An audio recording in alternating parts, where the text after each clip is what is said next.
ಗೌಡ ಜಯಂತಿ ಇರೋದ್ರಿಂದ ಇಡೀ ಗ್ರಾಮ ಪಂಚಾಯತಿಗಳಲ್ಲಿ ಇವತ್ತು ವಿಜೃಂಭಣೆಯಿಂದ ಆಚರಣೆ ಮಾಡಿಕೊಂಡು ಪಲ್ಲಕ್ಕಿ ಮುಖಾಂತರ ಚಿಕ್ಕಬಳ್ಳಾಪುರಕ್ಕೊಂದು ಕನ್ನಡ ಭವನದಲ್ಲಿ ವಿಶೇಷವಾಗಿ ಕಾರ್ಯಕ್ರಮ ನಡೀತಾ ಇರಬೇಕಾದ್ರೆ ಕಾರ್ಯಕ್ರಮ ಅರ್ಧ ಭಾಗದಲ್ಲಿ ಸ್ವಲ್ಪ ಏರುಪೇರಾದಾಗ ಈಚೆಗೆ ಬಂದು ಈ ಕ್ಷೇತ್ರ ಶಾಸಕರು ಈಚೆಗೆ ಬಂದು ತೊಡೆ ತೊಟ್ಕೊಂಡು ಮಾತಾಡೋಂಥದ್ದು ಬೇಕಾಗಿಲ್ಲ. ಆ ರೀತಿ ಮಾತಾಡ್ತಾ ಪ್ರಚೋದನೆ ಮಾತುಗಳನ್ನು ಹೇಳಿದಾಗ ಪೊಲೀಸ್ ಅಧಿಕಾರಿಗಳಿಗೂ ಏನೋ ಒಂಥರ ಸೃಷ್ಟಿ ಆಗ್ಬಿಡ್ತು ಅವ್ರಿಗೆ. ಇನ್ನೇನೋ ನಡೀತಾ ಇದೆ ಅಂತ. ಏನು ಗಲಾಟೆ ಆಗಿಲ್ಲ, ಏನಿಲ್ಲ. ಸುಮ್ಮನೆ ಪೊಲೀಸರು ನಮ್ಮ ಕಾರ್ಯಕರ್ತರು, JDS ಕಾರ್ಯಕರ್ತರು, BJP ಕಾರ್ಯಕರ್ತರು, ವಿಶೇಷವಾಗಿ ಎಲ್ಲ ನಮ್ಮ ಸಮಾಜದ ಹುಡುಗರನ್ನ ಎಲ್ಲರನ್ನೂ ಅರೆಸ್ಟ್ ಮಾಡ್ತೀವಿ ಅಂತೇಳಿ ಮನೆಗಳಿಗೆ ಹೋಗಿ ಬಾಗಿಲು ಹೊಡೆದು ಓಪನ್ ಮಾಡಿದ್ದಾರೆ ಅಂತೆಲ್ಲ ಮಾಹಿತಿ ನನಗೆ ಫೋನ್ ಮುಖಾಂತರ ಎಲ್ಲರೂ ತಿಳಿಸ್ತಾ ಇದ್ದಾರೆ. ನಾನು ಒತ್ತಾಯ ಮಾಡ್ತಾ ಇದ್ದೀನಿ. ನಾನು ಈಗ ತಾನೇ SP ಅವ್ರನ್ನ ಮತ್ತೆ ASP ಅವ್ರನ್ನೆಲ್ಲ ಭೇಟಿ ಮಾಡಿ ಖುದ್ದಾಗಿ ಅವ್ರ ಹತ್ರ ಮಾತುಕತೆ ಮಾಡಿದೆ.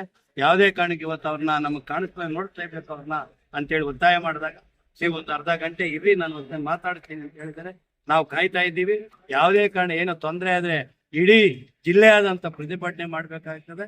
ಕುಮಾರಸ್ವಾಮಿ ಅವರ ಬಗ್ಗೆ ಇಡೀ ನಮ್ಮ ಕರ್ನಾಟಕ ರಾಜ್ಯದಲ್ಲಿ ಹೆಚ್ಚು ಅಭಿಮಾನಿಗಳಿದ್ದಾರೆ. ನೀವು ಅನ್ಬೋದು ಅಭಿಮಾನಿಗಳಿದ್ರೆ ಎಲೆಕ್ಷನ್ ಅಲ್ಲಿ ಯಾಕೆ ಅಂತ. ಆದ್ರೆ ಕುಮಾರಸ್ವಾಮಿ ಅವರ ವ್ಯಕ್ತಿತ್ವದಲ್ಲಿ ಇಡೀ ಜನಾಂಗ, ಯಾವುದೇ ಜಾತಿ ಗೀತಿ ಇಲ್ಲದೆ ಎಲ್ಲಾ ಸಮುದಾಯ ಜನ ಇವತ್ತು ಕುಮಾರಸ್ವಾಮಿ ಅವ್ರನ್ನ ಒಂದು ಅಣ್ಣ ಅಂತ ಪ್ರೀತಿಯಿಂದ ಕರೀತಾ ಇರ್ತಕ್ಕಂಥ ಅವ್ರ ಬಗ್ಗೆ ಯಾರೇ ಕೀಳು ಮಟ್ಟಿಗೆ ಮಾತಾಡಿದ್ರು, ಪಕ್ಕದ ಮನೆಯವ್ರು ಮಾತಾಡೋದು ಸಹಿಸದೇ ಇದ್ದಂತ ವ್ಯಕ್ತಿತ್ವನ ನಮ್ಮ ಕೇಂದ್ರ ಮಂತ್ರಿಗಳಾದ ಕುಮಾರಸ್ವಾಮಿ ಅವರು ಹೊಡೆದಿದ್ದಾರೆ. ಆದ್ರಿಂದ ನಾನು ಎಚ್ಚರಿಕೆ ಮಾತಕ್ಕೆ ಕೊಡ್ತಾ ಇದ್ದೀನಿ. ಈ ರೀತಿ ತೊಟ್ಟೆ ಗಿಟ್ಟೆ ತಟ್ಕೊಳೋದೆಲ್ಲ ಬಿಟ್ಟು ಕಾರ್ಯಕರ್ತರಾಗಿ ಕೆಲಸ ಮಾಡ್ಕೊಂಡು ಹೋಗ್ಬೇಕಾಗ್ತದೆ. ಒಂದ್ ವೇಳೆ ಏನಾನ ಇದ್ರೆ ನೀನ್ ನೇರವಾಗಿ ಹೋಗಿ ಮಾತಾಡು. ಚಾಲೆಂಜ್ ಮಾಡ್ತೀಯಲ್ಲ ವಾಚ್ಗಳು ಅದು ಇದು ಅಂತ. ನಾವು ಅವ್ರ ಜೊತೆಯಲ್ಲಿ 20 ವರ್ಷದಿಂದ ಅವ್ರ ಜೊತೆಯಲ್ಲಿ ಇದ್ದೀವಿ. ಅವ್ರ ಬಟ್ಟೆ ಏನು, ಅವ್ರ ವಾಚ್ ಏನು, ಅವ್ರ ಚಪ್ಪಲಿ ಏನು ಅಂತ ಎಲ್ಲ ನಾವು ನೋಡಿದೀವಿ. ಜನಗೂ ಎಲ್ಲರಿಗೂ ಗೊತ್ತಿದೆ ಕುಮಾರಣ್ಣ ವ್ಯಕ್ತಿತ್ವ ಏನು, ಕುಮಾರಣ್ಣ ಬಟ್ಟೆ ಯಾವ ರೀತಿ ಹಾಕ್ತಾರೆ, ವಾಚ್ ಯಾವ್ದು ಕಟ್ತಾರೆ ಅಂತ ಇಡೀ ಜನಕ್ಕೆ ಗೊತ್ತು. ಎಲ್ಲರಿಗೂ ಗೊತ್ತಿರೋ ವಿಚಾರನ ಸುಮ್ಮನೆ ಏನೋ ಟಿವಿಗಳಲ್ಲಿ ಬರ್ತಾ ಮಾತಾಡೋದಲ್ಲ. ನಿನ್ನ ವಿಚಾರ ಇಲ್ಲಿ ಮುಖ್ಯವಾಗಿ ಬರ್ತಾ ಇದೆ. ಯಾಕೆ ಈ ವಿಚಾರ ಬರ್ತಾ ಇದೆ ಅಂದ್ರೆ ಹೈಕೋರ್ಟ್ ನಲ್ಲಿ ನೀನೇ ಹೇಳ್ತಾ ಇದೀಯಾ ಏನಂತ. ಹೈಕೋರ್ಟ್ ನಲ್ಲಿ ನೀನೇನ್ ಹೇಳ್ತಾ ಇದೀಯಾ 15 ದಿವಸದಲ್ಲಿ ನಾನು ಇತ್ಯರ್ಥ ಮಾಡ್ಕೊಂಡ್ ಬರ್ತೀನಿ ಅಂತ ಹೇಳ್ತಾ ಇದೀಯಾ. ಈ CS ಸೈಟ್ ಬಗ್ಗೆ ನೀನೇ ಹೇಳ್ತಾ ಇದ್ದ ಅಂದ್ರೆ ಕೋರ್ಟ್ ಅಲ್ಲಿ ಇದೆ ಅಂದ್ಮೇಲೆ ಅಲ್ಲಿಗೆ ರಿಜಿಸ್ಟ್ರೇಷನ್ ಆಗಿಲ್ಲ ಅಂದ್ಮೇಲೆ ಏನೋ ಅದ್ರಲ್ಲಿ ತಪ್ಪಾಗಿದೆಯಾ ಇಲ್ವಾ? ನೀನೇ ಹೇಳ್ತಾ ಇದ್ದೀನಿ ಇನ್ನು 15 ದಿವಸ ಬೇಕು ಅಂತ. ಅಲ್ಲಿಗೆ ಅರ್ಥ ಏನಿದೆ ಇದ್ರಲ್ಲಿ? ತಪ್ಪೇನಿದೆ?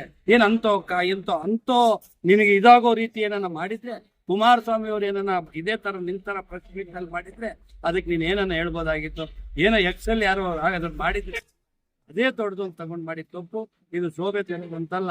ಇನ್ನೊಂದು ವಿಶೇಷವಾಗಿ ನಾನು ಹೇಳಕ್ ಬಯಸ್ತೀನಿ, ಇವತ್ತೇನ ನೀನ್ MLA ಆಗಿದ್ದಿ ಅಂದ್ರೆ ನೀನೇ ನಮ್ಮ ಹತ್ರ ಬಂದು ಯಾವ ರೀತಿ ಕೇಳ್ಕೊಂಡಿದ್ದಿ ಅಂತ ಗೊತ್ತಿದೆ. MLA ಆಗ್ಬೇಕಾದ್ರೆ JDS ಪ್ರತಿಯೊಂದು ಓಟು ನೀನು ಜೀವನ ಮಾರ್ತ ತೀರ್ಸಕ್ಕಾಗಲ್ಲ. ಕಾರ್ಯಕರ್ತರ JDS ಕಾರ್ಯಕರ್ತರ ಬಗ್ಗೆ ನೀನ್ ಎಷ್ಟೇ ಏನೇ ಅಂದ್ರು, ನಮ್ಮ ಕಾರ್ಯಕರ್ತೆ ಏನೇ ಅಂದ್ರೂ ನೀನು ಮಾತಾಡ್ಬಾರ್ದು. ಯಾಕಂದ್ರೆ ನಮ್ಮ ಋಣ ನಿನ್ನ ಮೇಲೆ ಇರೋದ್ರಿಂದ ಇದನ್ನ ಇನ್ನು ಮುಂದೆ ಆದ್ರೂ ಮನ್ಸಲ್ಲಿ ಇಟ್ಕೊಂಡು ಎಲ್ಲರೂ ಒಗ್ಗಟ್ಟಿಂದ ಹೋಗ್ಬೇಕು ಅಂತ ಈ ಮೂಲಕ ನೀವು ಒತ್ತಾಯ ಮಾಡ್ತಾ ಇದ್ದೀನಿ. ಅದೇ ರೀತಿ ವರಿಷ್ಠರಾದಂಥ SP ಅವರಿಗೆ ಎಲ್ಲ ನಾನು ಒತ್ತಾಯ ಮಾಡ್ತಾ ಇದ್ದೀನಿ. ಪೊಲೀಸ್ ನಮ್ಮ ಕಾರ್ಯಕರ್ತರು ಯಾರಿದ್ದಾರೆ, ಯಾರು ಮುಖಂಡರನ್ನ ಅರೆಸ್ಟ್ ಮಾಡಿದಾರೆ ಬೇಗನೆ ಬಿಡಬೇಕು. ಒಂದ್ ವೇಳೆ ಬಿಡದೇ ಇದ್ರೆ ಇಡೀ ಜಿಲ್ಲೆ ಅಂತ ನಾವು ಪ್ರತಿಭಟನೆ ಮಾಡ್ಬೇಕಾಗ್ತದೆ. ಅವ್ರಿಗೆ ಏನೇ ತೊಂದರೆ ಆದ್ರೆ ಈಚೆ ಬಂದು ಅವ್ರೇನ್ ನಮ್ಗೆ ಈ ತರ ಕಿರುಕುಳ ಆಯ್ತು ಅಂತ ಹೇಳಿದ್ರೆ ಪ್ರತಿಭಟನೆ ಮಾಡಿ SP ಆಫೀಸ್ ಮುಂದೆ ಕುಂತ್ಕೊಂಡು ನಾವು ಪ್ರತಿಭಟನೆ ಮಾಡ್ತೀವಿ. ಇದಕ್ಕೆ ಯಾವುದಕ್ಕೂ ಅವಕಾಶ ಕೊಡದೆ ಇವ್ರನ್ನ ನಮ್ಮವ್ರನ್ನ ಬೇಗನೆ ಬಿಡುಗಡೆ ಮಾಡ್ಬೇಕು ಅಂತ ಈ ಮೂಲಕ ಒತ್ತಾಯ ಮಾಡ್ತಾ ಇದ್ದೀನಿ.